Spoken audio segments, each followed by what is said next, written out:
Oui, peut-être que ça ne concerne pas la France directement, mais la situation au Kurdistan, la tragédie que vivent nos frères et nos amis kurdes qui sont revenus si souvent au devant de l'actualité. On se souvient Madame Mitterrand qui allait le Kurdistan.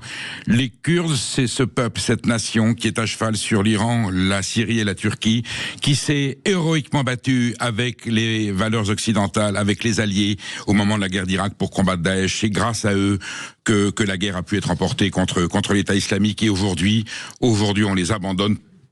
Un peu comme la Pologne a été découpée dans l'histoire, le Kurdistan est régulièrement abandonné par les forces, par les pays qui devaient être les premiers à le soutenir. Les Kurdes sont, j'allais dire, les témoins de cet enjeu de civilisation, porteurs des valeurs de la démocratie, de la liberté, et c'est eux qui mériteraient beaucoup plus que d'autres conflits. Ils mériteraient notre attention, le soutien de la communauté internationale, de l'Europe, des États-Unis, et on les laisse crever. Alors, le détail aggravant, c'est que en Kurdistan, il y a aujourd'hui des milliers de prisonniers de Daesh, de l'État islamique, des gens extrêmement dangereux, dont certains Français, qui, dans la mesure où les Kurdes doivent s'enfuir et reculer, puisque le nouvel État syrien, la nouvelle légitimité syrienne, dont le chef de l'État est un ancien islamiste, et puis on nous explique, vous savez, quand on dit c'est un islamiste, finalement il est fréquentable, il est modéré, on a toujours des mauvaises surprises. Toujours est-il que l'armée syrienne est en train de dégager les Kurdes du nord de la Syrie, du Kurdistan syrien, et que du coup, ne pouvant assurer la garde des prisonniers,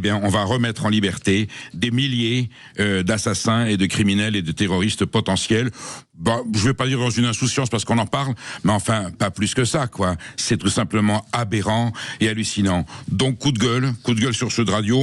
On recevra la semaine prochaine des responsables politiques impliqués dans ce combat qui ont attiré l'attention de nos gouvernements, et notamment celui des États-Unis, qui est prêt à bombarder l'Iran, qui est allé au Venezuela pour capturer le président Maduro, puisqu'il y a une telle capacité de déploiement des forces armées américaines. On aimerait bien que ça soit aussi en faveur de nos frères, de nos amis, des héros du Kurdistan qui se battent avec nous contre un ennemi commun.